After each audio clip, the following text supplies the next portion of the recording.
Einen schönen guten Abend, meine Damen und Herren, und ein herzliches Servus hier von uns aus dem Alpenvorland.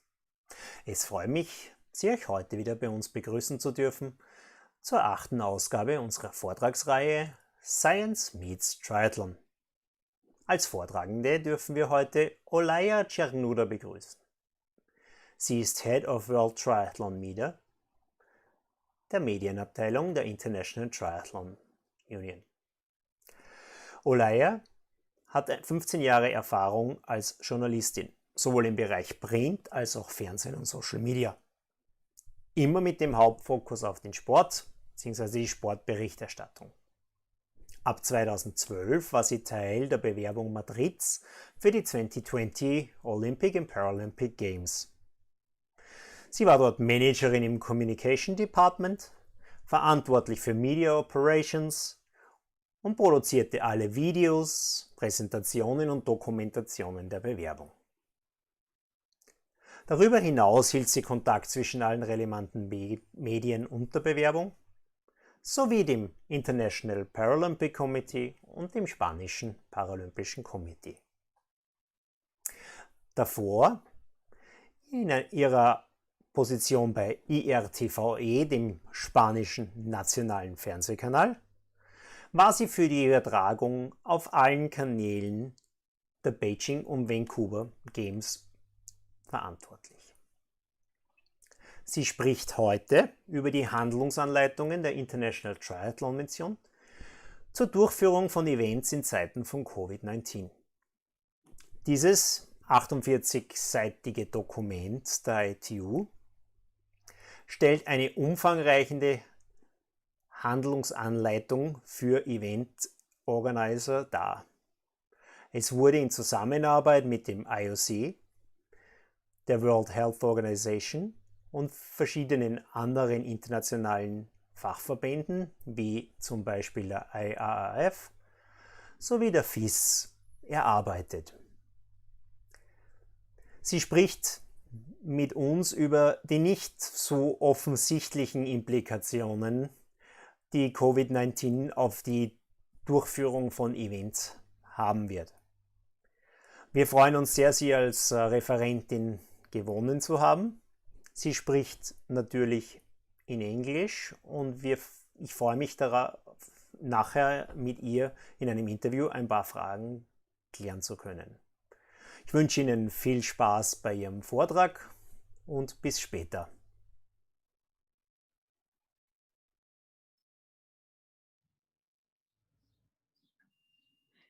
Guten Abend, good evening, everyone. My name is Olalla Cernuda, and I'm the head of media of World Triathlon. And the idea today is to give you all the guidelines that we have done to help you as event organizers to deliver triathlon events in the post-COVID era. So we're not really sure yet how this will work, because obviously things are changing, and you will see that things change every day almost, and they also change depending on where you're based and where the event will be organized and how many people you will have attending. And we will see how all of these factors can be combined into this. But the idea is to give you tools, knowledge, and information enough so that you can run the event as safer and as smoother and in an effective way as we can.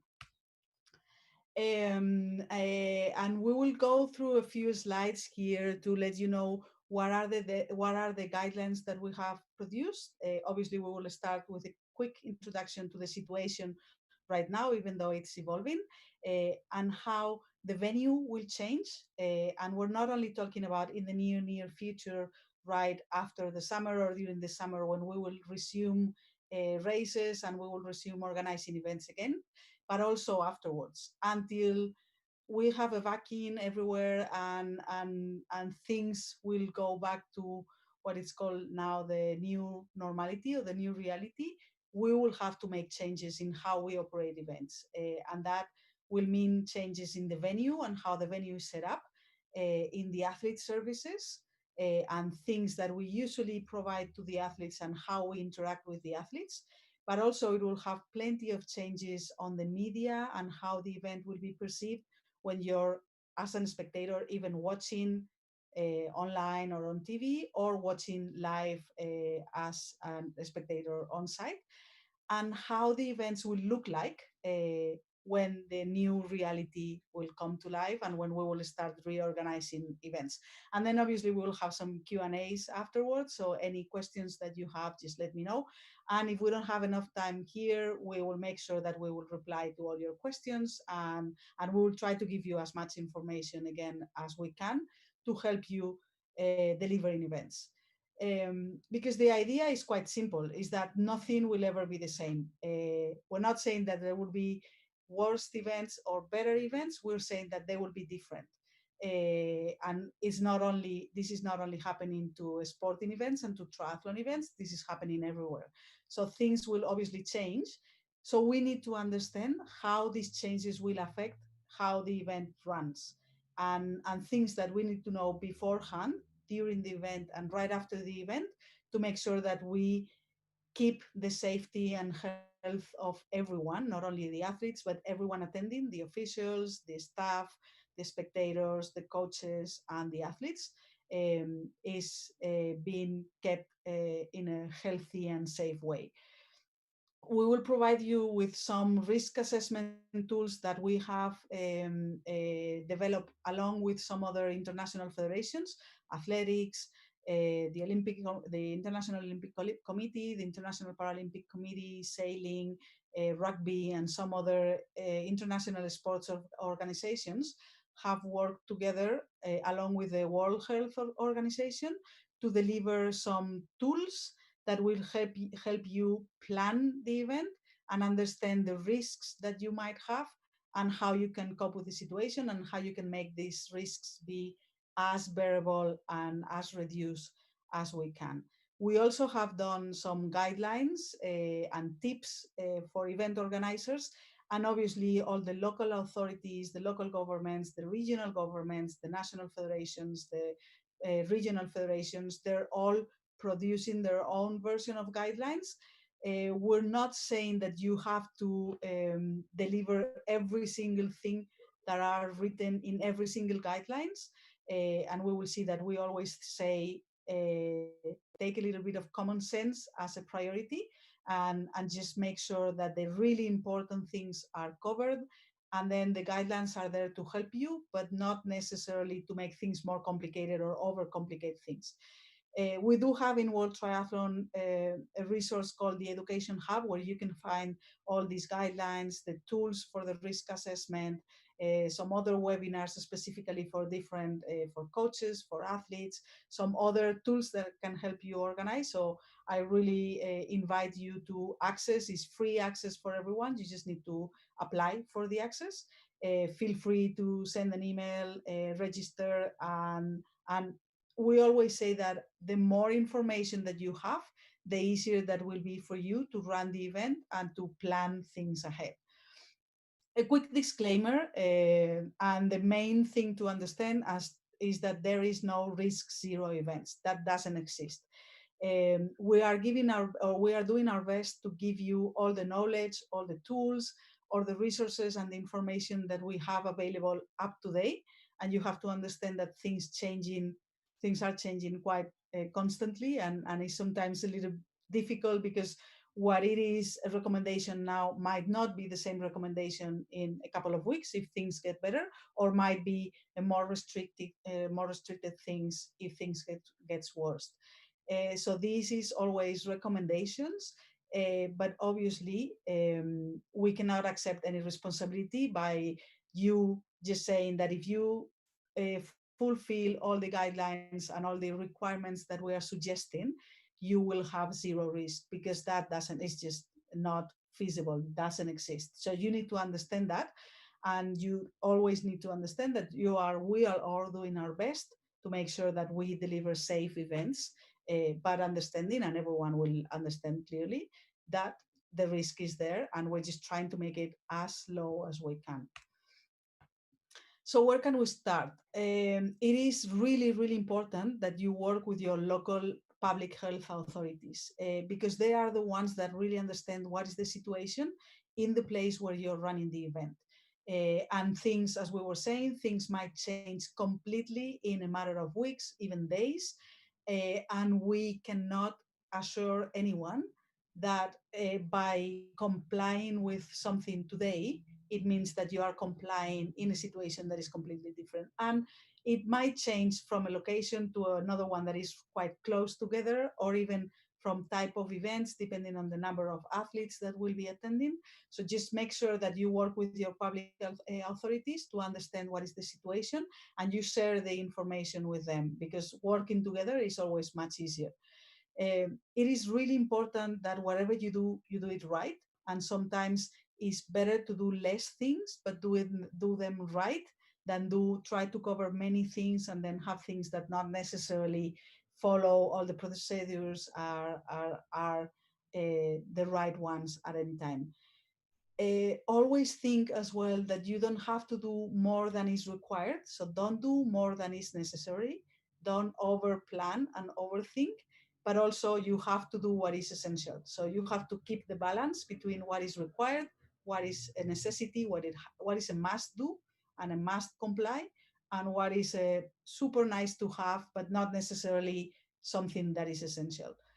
Um, we are providing you with tools, online tools to do risk assessment of the area where the race will be taking place.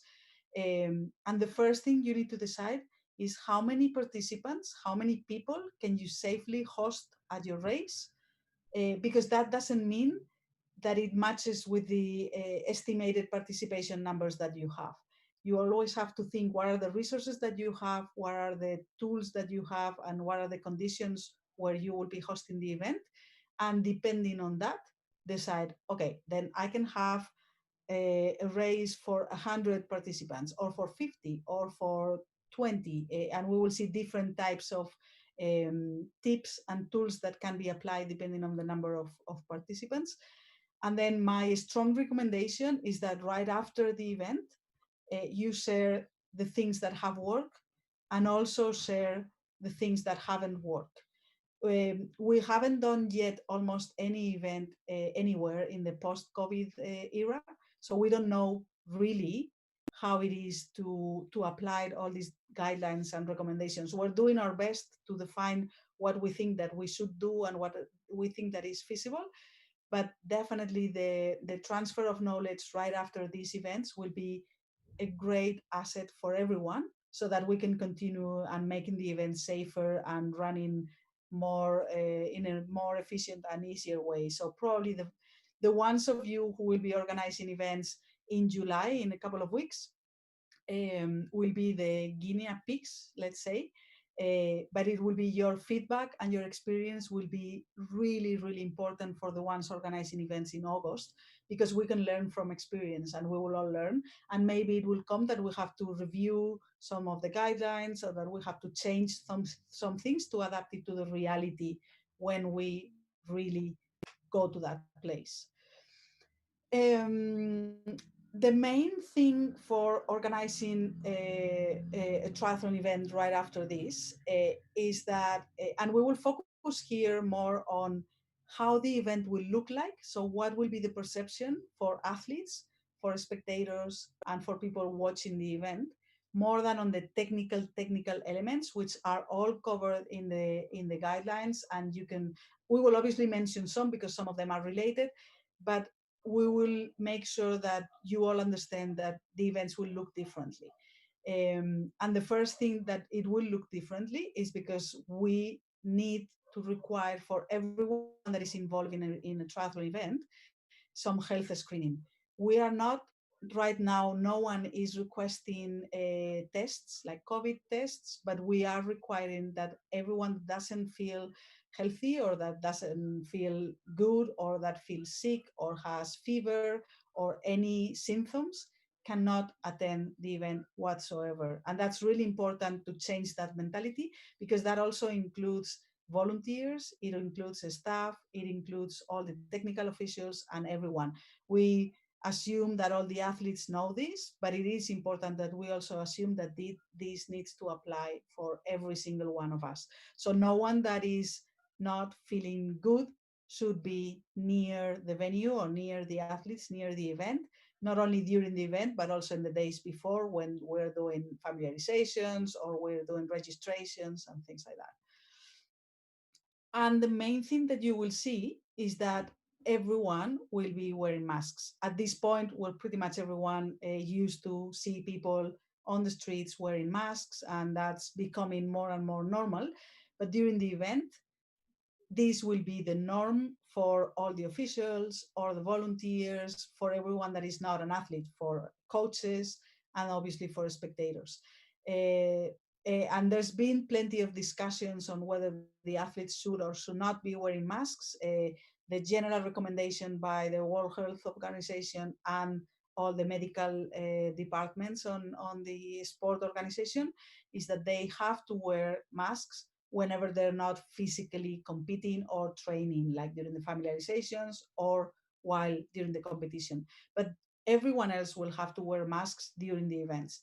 A recommendation that we are telling is that just to keep a little bit the image of the event, because obviously this will be seen by the spectators and by the athletes, is that we try to define what type of masks we will be, or all the staff and the volunteers will be wearing. If we can make them that all wear the same, it's like wearing a t-shirt or wearing the uniform for the event. That is always, if all of them look like the same and they all wear the same type of masks, it should be fine. And we're referring always to these type of masks that you can see here in the pictures, which are chirurgical masks. So they are the more simple ones, but it is suggestively mandatory that everyone during the event will be wearing masks.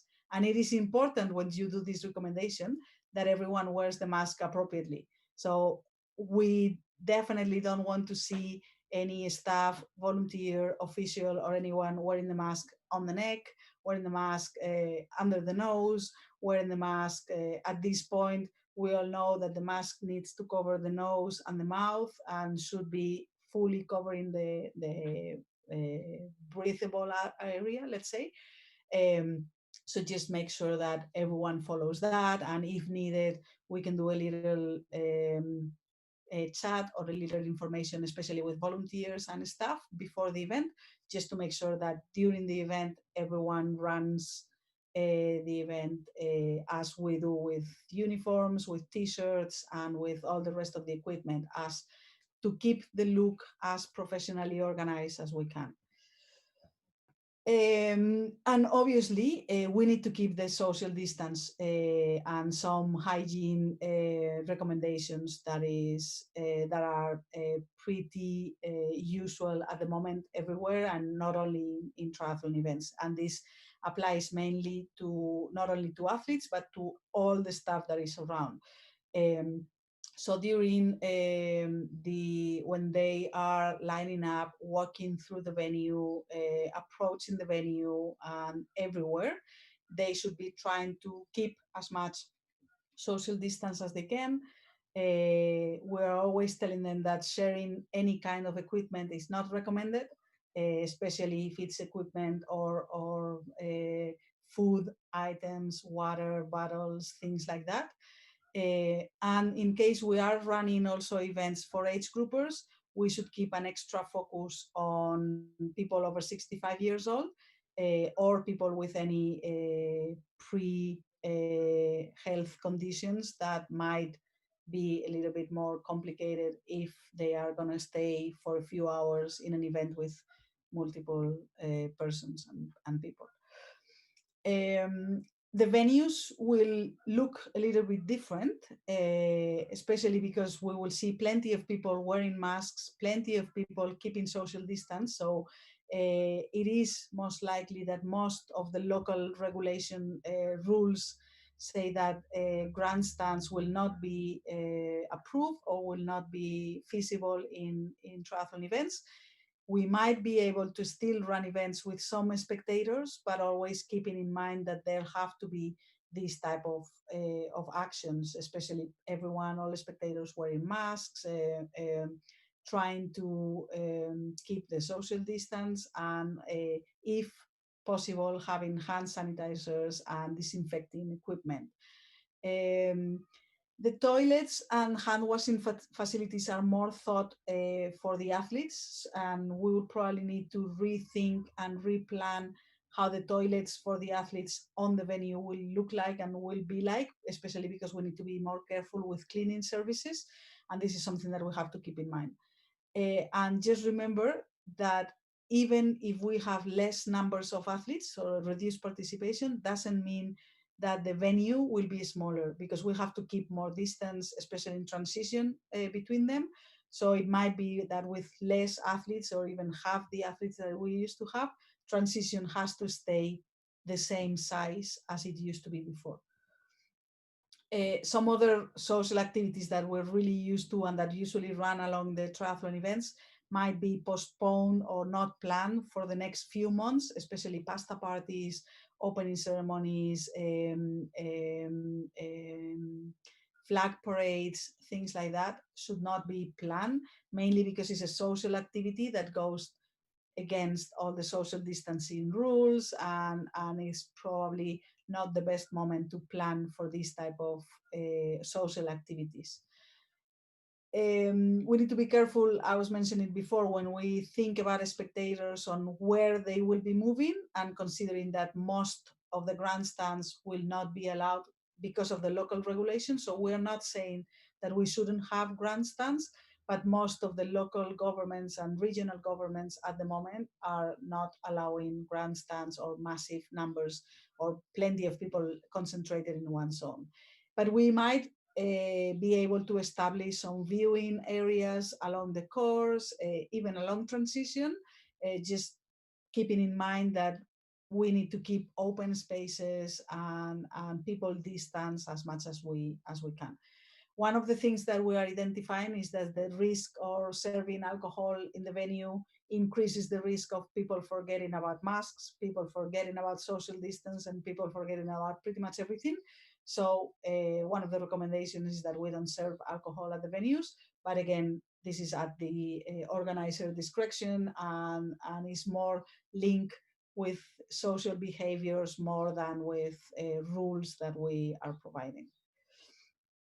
In terms of media and how the media will make your event look like, they are one more part of the organization, and as such, they will have to wear masks. They will have to keep the same distances and the same social distance as any other person around the venue. Which will bring that some things that we used to do without any problem will have to be rethink. We need to rethink the mix zones, because every time that we have someone interviewing an athlete, we need to keep 2 meters around them. So it is likely that we have to make even a greater space, or that we make them the athletes wait in a different place.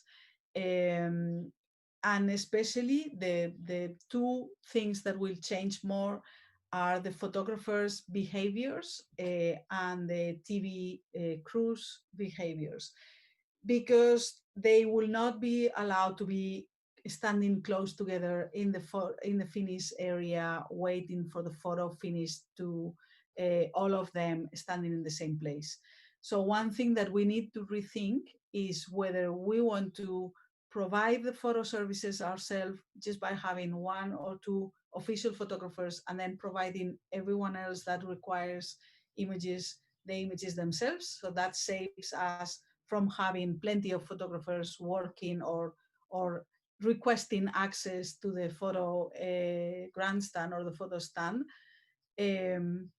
or considering that we allowed media, external media, let's call them, or external photographers, but we need to keep social distance as well. So we will have the same space likely for the photographers, but way less numbers of people being able to stand in the photo stand and to work from there.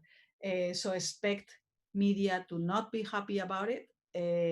And that's why I think that working closely with them and making sure that we only accredit the registered media, professional media, and one person per media outlet or media organization is going to be key from now on, because we won't be able to have 20 people crowding the photo stand just with mobile phones taking photos of some athletes, or coaches, athlete representatives, and things like that, as they used to do.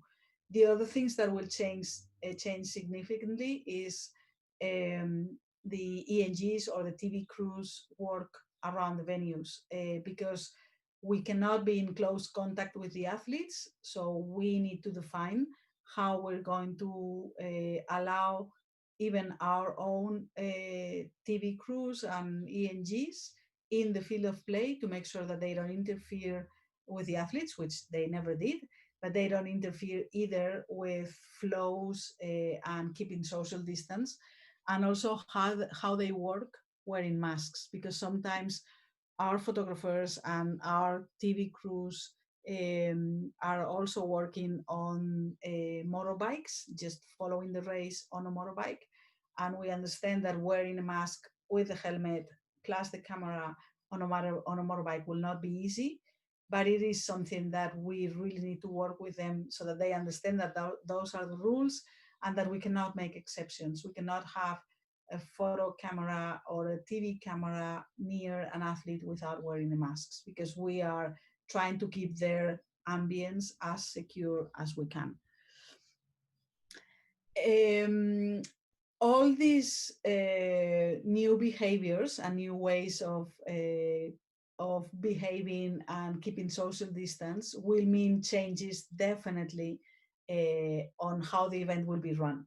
And the first one will be from the start procedures. So we and you see here a picture of age groupers. So and I'm going to talk completely separated: age group races and elite races.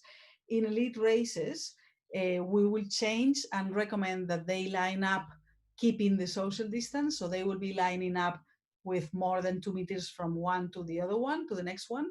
And then when they are lining up in the pontoon or in the beach, if it's a beach start, they will be, as usual, 1 meter between each athlete, and we will make sure that there is no interaction between them, and that they try to, or they stay in their spot without touching, moving, or invading everyone else's space.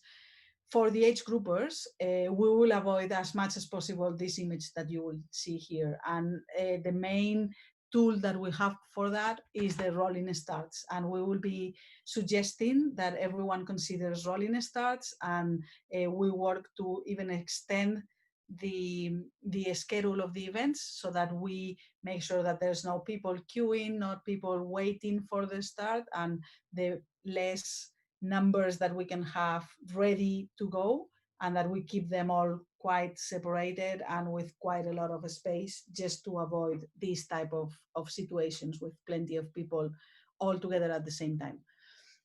Another big change that we will see in events is the transition zone.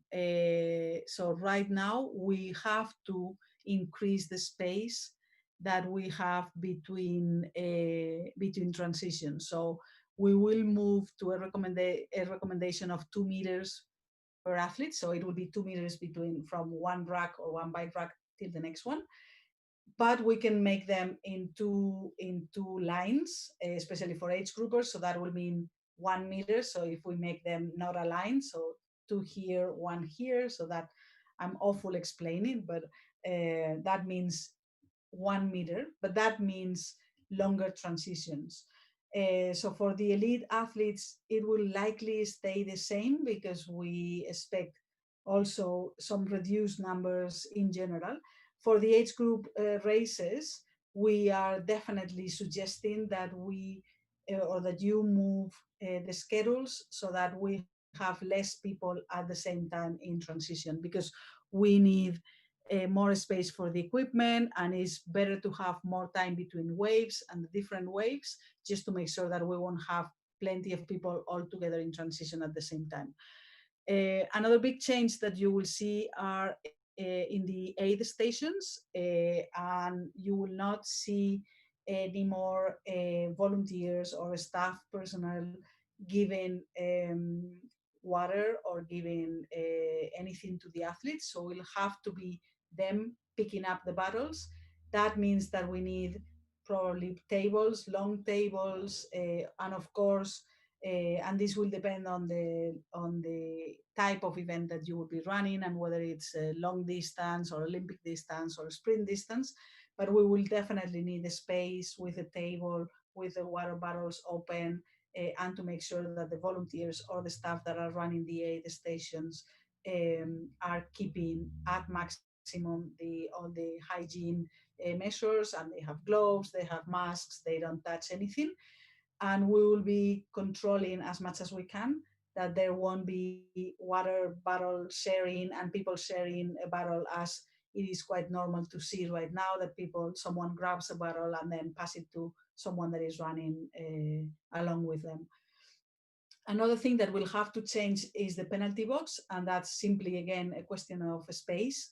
Right now, the penalty box is quite small, and usually the official is really close to the athletes that are serving a penalty, and we can have two. I've never seen more than two athletes serving a penalty at the same time, but it could potentially happen.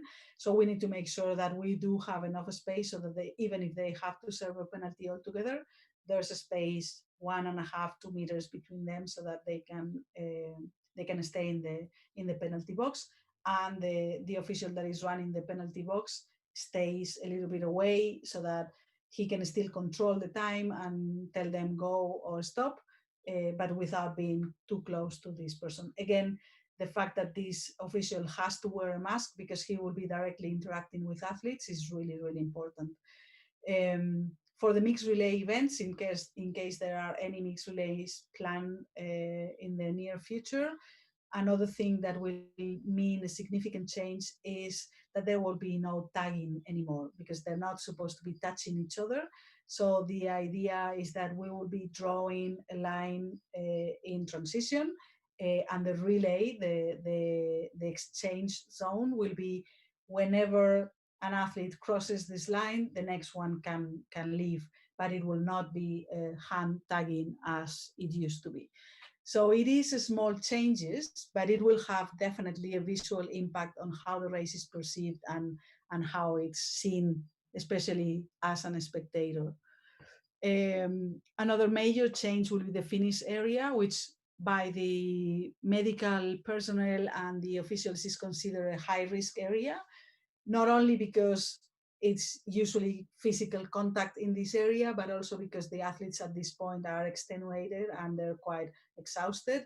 And at this moment is where your defense are lower and it's easier that you can actually get an infection. So again, everyone only, and it will be really reduced numbers of people that will be allowed in this area, which is restricted at the moment, but it will be even more restricted, and no one will be allowed that is not really necessarily, and everyone will have to wear masks and gloves. There are things that won't be allowed as interacting with the athletes as it was before. Obviously, if the condition of an athlete is serious and it needs to be treated, then that's a priority, and a health condition that is more of more emergency, that the possibility of a COVID infection we will be prioritizing the health of the athlete. So if someone needs to be taken to the hospital or treated by a doctor, obviously they will be treated. But if it's just like normal finish line, exhaustion, stay in the ground, dropping water on them, and just them resting for a bit, will be reduced as much as we can. One thing is that one of the recommendations of WHO and of the medical personnel in the International Federation is that the recovery area is not a tent, it's an open space, because obviously it's healthier and safer for everyone. So the idea is to take the athletes as soon as they can to this recovery area, which will be an open air space where they can stay as they are shown here on the ground or as they need to recover, but there will be much less interaction with them and providing them with things. There won't be some cold water taps as it used to be, and we have to be really careful that the people that is running the food supply in the post-finish area will be again wearing masks, gloves, and everything is especially clean and sanitized, just because it's a moment where the athletes are quite sensible. Another thing that will have a major change is in the medal ceremonies, and this will be really unlikely quite shocking also for the athletes, because it is their moment. It's the moment where they are receiving their awards and everything, but it is really impacted by all these guidelines. One of the first things that we have implemented is that obviously only one athlete will be allowed on the podium. So the first, second, and third for the men, first, second, and third for the women on each category. If there's a mixed relay event, only one athlete per team will be allowed in the podium. So not all the other ones will be allowed to be on the podium, not even for the picture, because they're not allowed to be close together. Obviously, there won't be any photos of the men and women podium all together sharing the celebration. That needs to be super, I would call it cold, probably. Um, there won't be any flower ceremonies or any champagne ceremonies or beer showers in the case of Hamburg and some other races. And the athletes have to pick up the medals themselves. So there will be only one medal presenter who will be bringing the medals, no flowers, just the medal on a tray. And the athlete will have to pick up the medal and put them on their neck.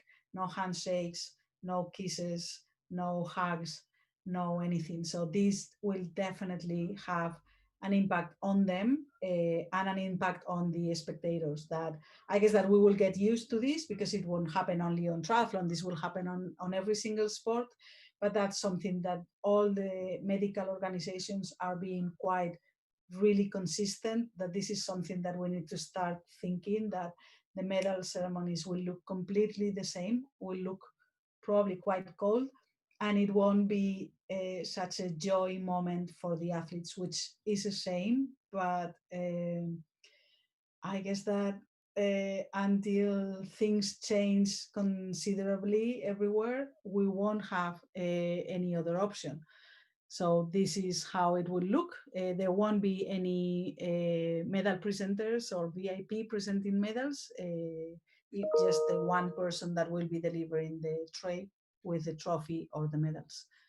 They are also suggesting that it might be better to just not do anything if the athletes don't feel comfortable or don't feel as they are awarded or respected as they should.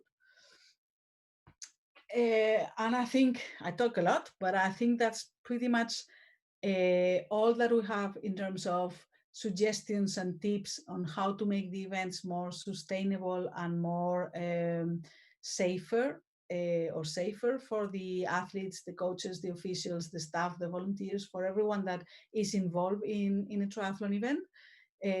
But just the main two key questions to keep on mind is to always maintain the local regulations and to keep the social distance, wearing the masks at all times, and just allow the athletes to have their own little bubble as safe as they can.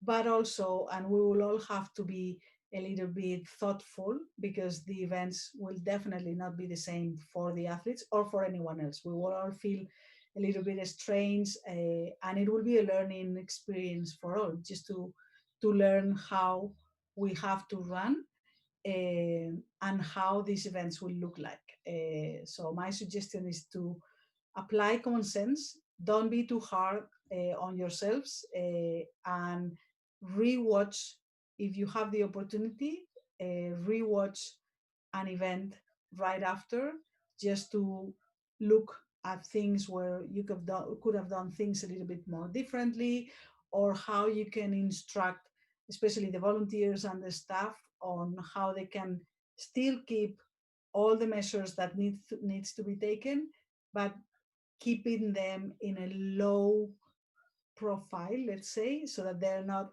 as much visible as we can, so that we try to maintain as much as we can the image of the sport as similar as to what it used to be before. Understanding that, especially in the beginning of the race, in the lineup and the start, the swim start, and at the end of the race and the medal ceremonies, it will likely be completely different.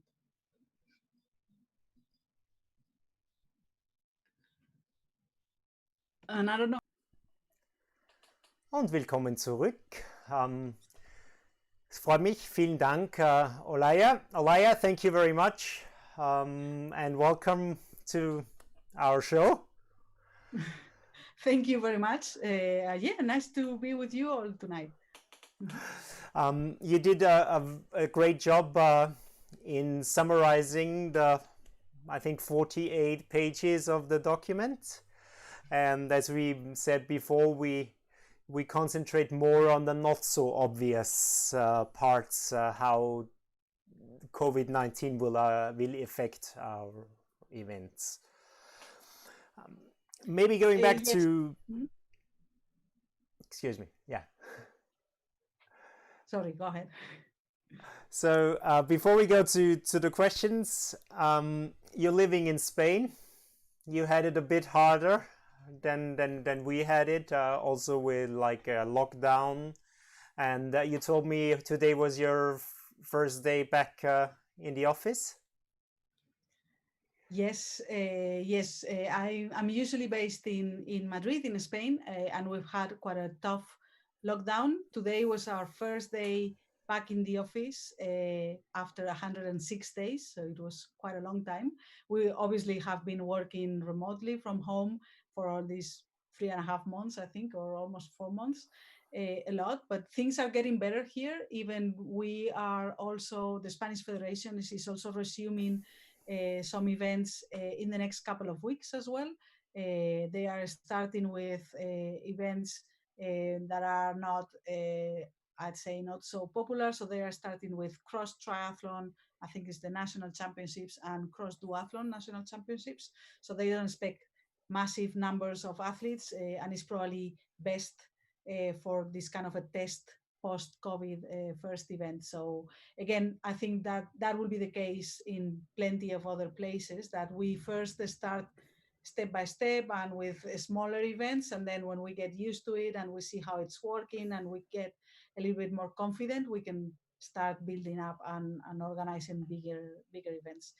And yes, the guidelines, it has been a massive effort from our sport department, our medical department, working with plenty of other inputs from other international federations, other sport organizers. We're talking really closely with Ironman as well, so that they apply the same guidelines and processes as we are doing, because we all have the same idea in mind, and is to obviously keep the health and the safety of all, not only the athletes, everyone involved in the events, as safer as we can, but also to keep having events and to make the events sustainable and doable, because we cannot apply tons and tons and tons of rules and guidelines if that will mean that the event organizers won't be able to just deliver, because they won't be able to comply. So it's just a mix between doing things that are needed and doing things that are necessary, but not over doing or over promising things that are not needed at this moment. Let me congratulate you. You did a great job in keeping the triathlon audience engaged in that time where we did not have any events. Maybe for the viewers that have not realized it yet, she did the real life of WTS races, with like spectacular races with maybe the highlight being the Bermuda Grand Final with Johnny Brownlee and Richard Murray on commentary on the chats. So you had a lot of athletes working with you on the real lives, and now you have launched a podcast. Maybe you can tell a little bit about the podcast. Yes, when we decided to suspend all the events, which was back on March, right before Abu Dhabi, so right before the kickoff of the season, we started in the media department. We started to think, okay, we don't have events. It looks like we're not going to have events for. We were not expecting to not have events for so long. We were first thinking a few weeks. Then we thought, oh, maybe until April, end of April. Then we said, oh, maybe June. Now it looks like we won't be having any events, ITU events until end of August. Looks like. So we started thinking how we can keep the audience engaged and just not to forget about us.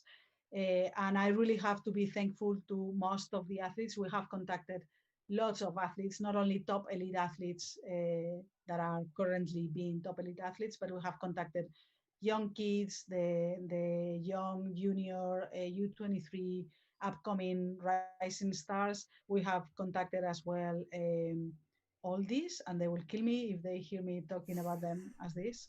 But we have contacted like former champions, former people that are no longer doing triathlon with us, and they have moved to other events, to Ironman or to longer distances, or people that have just doing other things in life now. And they have helped us a lot to do this, what we have called the relives, which is just re-watching some events and the events that we thought that were more engaging for the audience, not only from the last year, but also digging back on the archives and yeah, like rescuing some really good old races from the past. And the feedback that we have received from the spectators is really good, because for some of them it was even the first time that they were able to watch these races, like as you were saying, like that sprint finish between Ali Brownlee and Johnny and Javi Gomez Noya, sorry, in London, with both of them explaining what they were feeling, and how Ali was saying, oh, this was just to tease a little bit Javi and to taste, to see how his legs were feeling. So having them interacting was really, really good.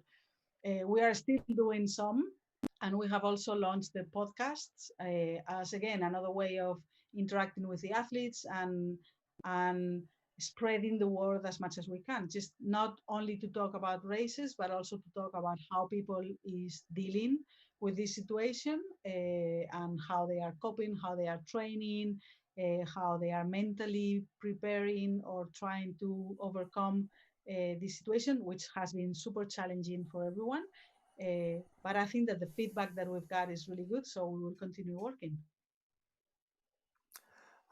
Yeah, great. I mean, it has been to watch the Bermuda final was really exciting. The Olympic Channel did the Athens Games where Kate Ellen won the Olympic gold, and it was even exciting 16 years afterwards. So you were still excited watching it, especially because I think the first time she's even mentioned and seen is like at kilometer 7.4 or something of the run that she's even mentioned on the broadcast. So that is always very, very exciting. Let's probably go to the guidelines now. Since you published the guidelines, or ITU has published the guidelines, has there been a lot of questions that reached you from media? Has there been feedback from the athletes? Because from an Austrian standpoint, where we're quite far already in opening up again, it seems to be very strict on the athletes.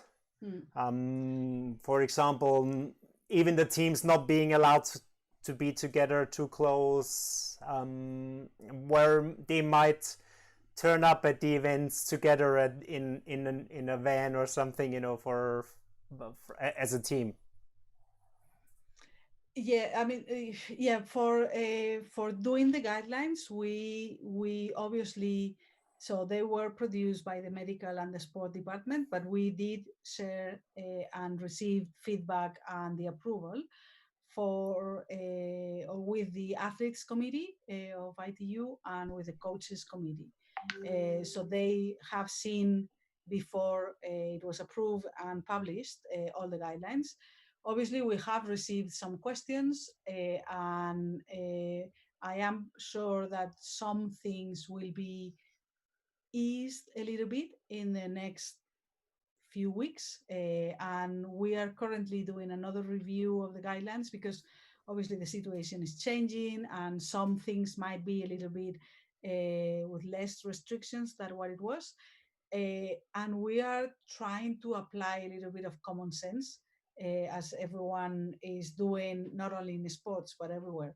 And this applies to even the lockdown situations in many countries. So we don't have the knowledge or the experience. We've never faced something like this before. So when we were writing the guidelines, we were trying to compile all the recommendations from all the medical people that is involved in this and trying to apply the common sense. After the feedback that we have received in the last few weeks from organizers, from athletes, from media, and from pretty much, and especially after we start organizing events, and that's why it is really important that we get feedback from you. So whoever does the first event starts giving feedback, and we might change some things and say, okay, if the team if they're sharing rooms, if they're four of them staying in the same room, it doesn't make sense that they cannot come together in the same car to the venue. Things like that. I'm pretty sure that we will end up easing some of these restrictions. It's just a matter that we haven't done anything yet. And we need to be a little bit more restrictive, but then on site, as things will get better on each country, which hopefully, and it looks like they will, we will be making things a little bit easier, especially for the athletes. You already basically answered my next question about the continuous process of updating these guidelines. You said you're already in the stage of putting out I think it's then version 3.0. Yes, we're right now working on another version because WHO has changed some of the recommendations, and there are some events in some of the sports that are slowly starting to be run and organized. So I think that in the next couple of weeks, we will have another version of the guidelines with, as I was saying, a little bit of feedback from event organizers, from athletes, from medical departments. And I'm not expecting major changes or things to be lifted as we're talking now, but I am expecting some little changes and little tweaks in some things just to make it probably more adapted to our reality.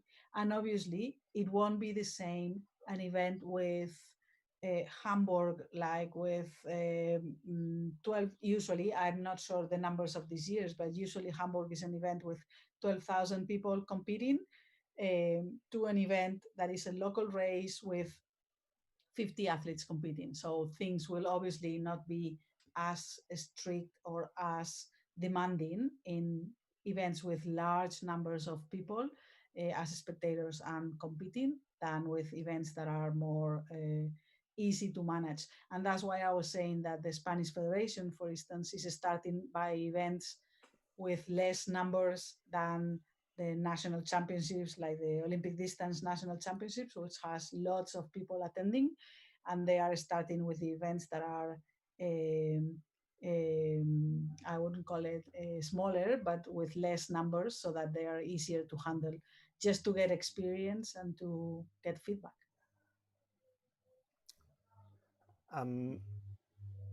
You're coming from a country where the people are a bit more hot-blooded when it comes to support of their heroes, of the athletes. Do you think it will be possible to rely on people's did the spectators themselves to keep the social distance? One of their, or it's not just Spain. If, for example, if we would have a race in Leeds and Johnny or Alice that would be in the lead, it might create a problem with just relying on common sense. It definitely will be a problem, especially I'll say in Latin countries where we have this culture of like embracing and really supporting and are really used to like all the social aspects that mainly in some other countries like Nordic countries are less social, let's say.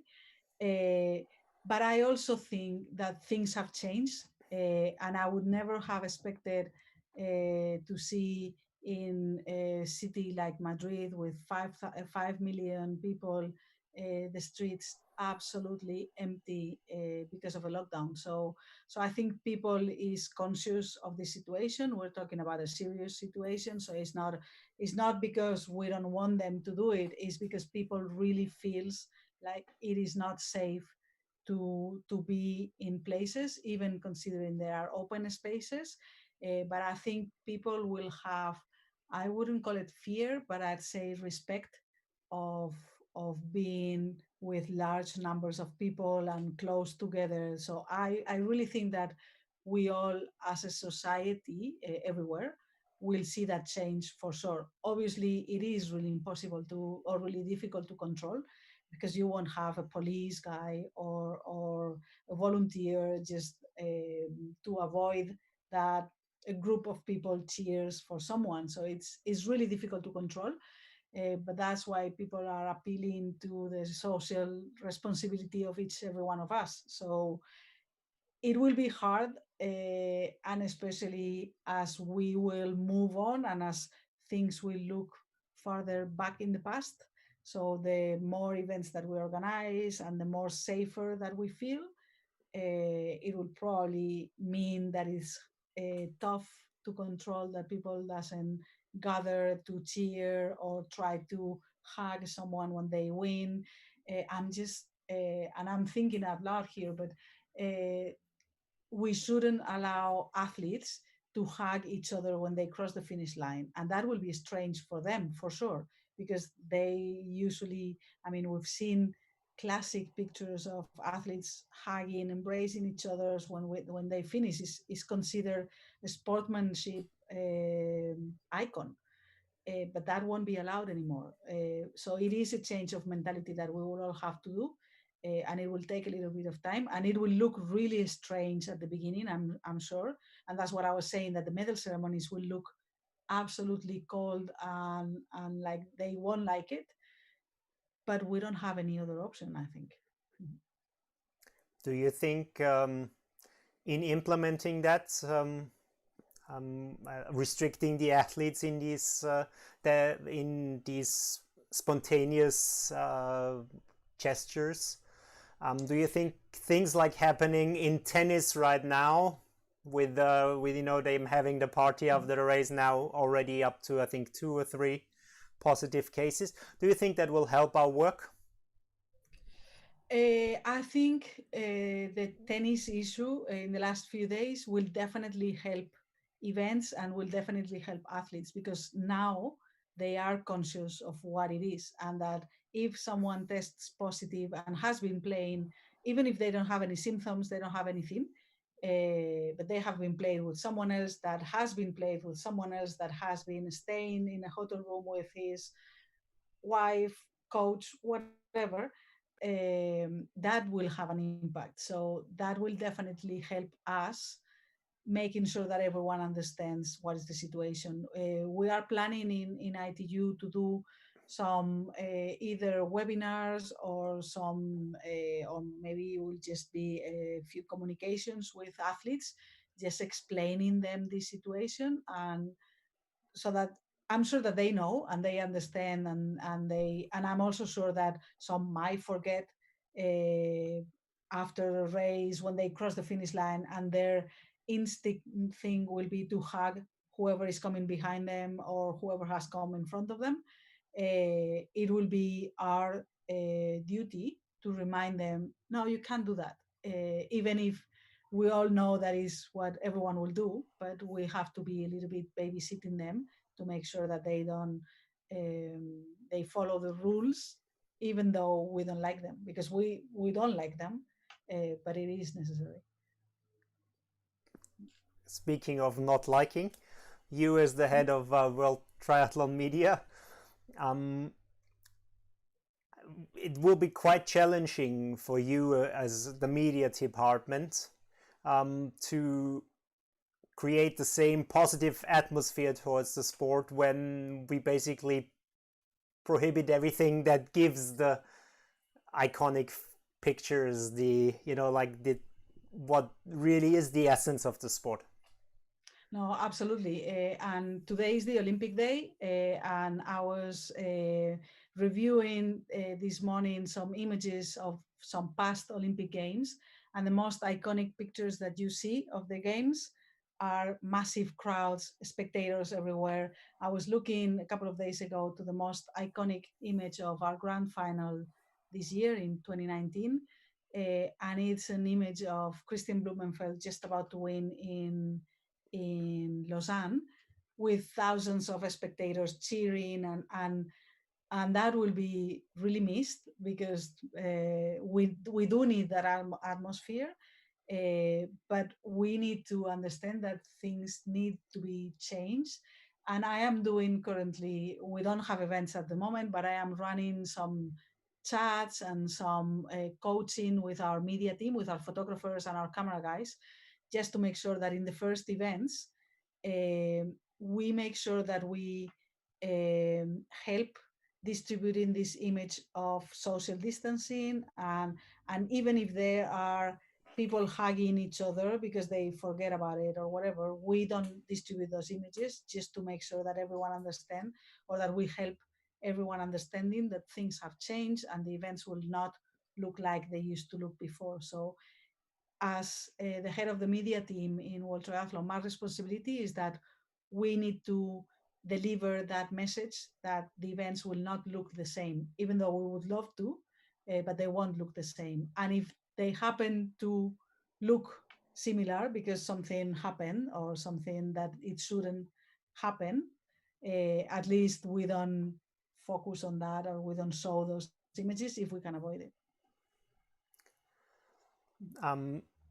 Especially when you're looking at the World Triathlon Series, one of the greatest new things of the last few years was the pre-show. Mm-hmm. Because when Tommy was moving around within the athletes, you got to know a little bit of different side of the athletes. Apparently that won't happen on the next few races, at least. No, not necessarily. The reason why I was really frustrated when we had to cancel Abu Dhabi is because we had worked for months in a new version of the pre-shows, that it was going to be even better. So you would like it even more. But we never had the chance of showing it because we hadn't started the season yet, but we will at some point.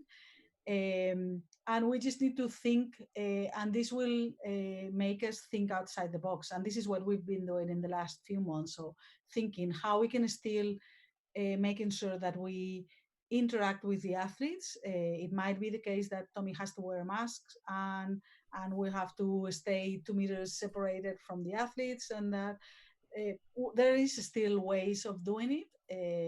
It will just look a little bit different, but we will be doing pre-shows and post-shows even better than before. I can promise that. Great. I mean, you can't top the pre-show of Nottingham with the interview with me, but other than that, is there any changes in the number of mobile cameras?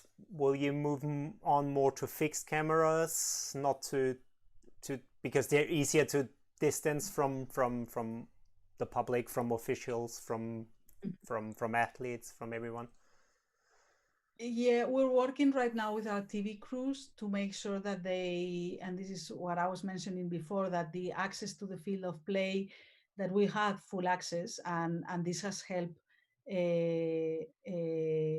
getting closer, so helping the spectators to feel closer, because we had handheld cameras, and we had GoPros, and we had our crew running almost along with the athletes.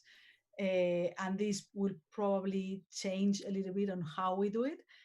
We're not expecting on changing the number of cameras that we use in events. It will look pretty much the same as it is now. We are changing the whole approach of everything, because we are considering using more drones instead of helicopters, and obviously technology evolves and changes, so things are easier now than what it used to be a few years ago.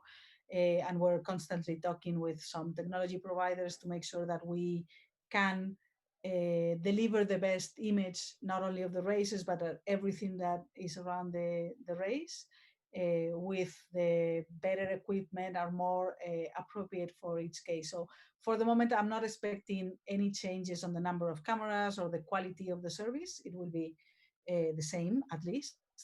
But I am expecting some changes on the way we interact with athletes. It might be just, as I was mentioning, it might be just the case of wearing a mask and making sure that our mic has a windshield that is covered by a plastic cover, and that we have to think of or have an extended mic so that we can do the interviews from 2 meters instead of 20 centimeters. But we will be doing similar things to what we've done in the last couple of years. That's good news. Maybe the last question. You mentioned probably the biggest challenge will be the finish and the post-finish area. And for nearly everyone that has been backstage on one of the WTS races, especially the city events, there is not a lot more space. Yeah. Than that that definitely will be a challenge. Yes. Can we expect to just it be smaller? Will there be a mixed zone? Will there be post-race interviews? Any ideas in that already? At the moment, we're working on a case-by-case scenario. So we're working with Hamburg and with some other World Cups that will be happening in the near future. Just looking at their venue maps and the space that they have, and trying to make it as easy as we can, as to make it as safe as we can. It will be, my feeling is that it will be a matter of first reducing the number of people that is on site, and anyone that has been on an event in Hamburg in the last few years has seen it, or any World Triathlon series, that sometimes so we will have to be way more strict on the access that some people has to some areas, especially the finish and recovery areas. So I'm expecting to have to be more strict with coaches, with VIPs, with people that appears and shows up in this area. You never know how. And we will have to be more strict to make sure that we have the space that we have is used in a safer way. So it will be a matter of managing the flows of the athletes. So probably the mix zone will be exactly the same, but instead of having the 3 athletes, one being interviewed and the other 2 in a chair 1 meter apart, to have the other athletes waiting in the recovery area and someone going and pick them up and bring them, and then whenever one has finished, someone else comes and you do the interview. So it will be more a matter of organizing ourselves and see how we move around, and definitely to be more strict with access to certain areas. Because as you were saying, usually there's not much space, and all the space that we have is used. So we don't have open spaces as much as we want. And it will be a matter of using it in a more effective way. And I completely understand that coaches, friends, family, VIPs, they always want to be in the finish area to greet the athletes, to be there. but they will have to understand as well that this won't be able anymore. Olalla, thank you so much for taking time for us, for explaining the things to us. And it was a great pleasure for me. If we can't be in Montreal or on the plane to Montreal at the moment, at least we had a possibility to chat online. I wish you a great evening, and once again, thank you very much. Goodbye. Thank you very much to you and to everyone that has joined. Again, if anyone has any questions, just feel free. I will reply to emails or whatever needed. So feel free to shoot any questions. Hopefully, we will see ourselves in the blue carpet somewhere in the near future. I'm sure that we will still have events, and the events will be run super successfully everywhere. It will just be a matter of getting used to how we adapt to this new normality, and how step by step we make the new normality look closer to what it was last year.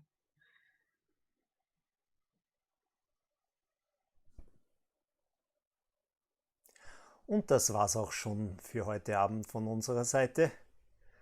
Ich darf Sie noch daran erinnern, nächste Woche dürfen wir Magister Anton Kesselbach als Vortragenden begrüßen. Er ist der Erfolgscoach von Lukas Hollaus und Lukas Pertl und spricht zum Thema Leistungssteigerung mit E-Training, digitale Verfahren für ein erfolgreiches Leistungssportcoaching. Achtung, der Vortrag wird bereits Montag um 19:30 Uhr gesendet. Sollten Sie zur üblichen Zeit am Dienstag sehen wollen, dann können Sie das natürlich auf unserem YouTube-Kanal, wie auch alle anderen Ausgaben unserer Vortragsreihe. Ich wünsche Ihnen noch einen schönen Abend und auf Wiedersehen.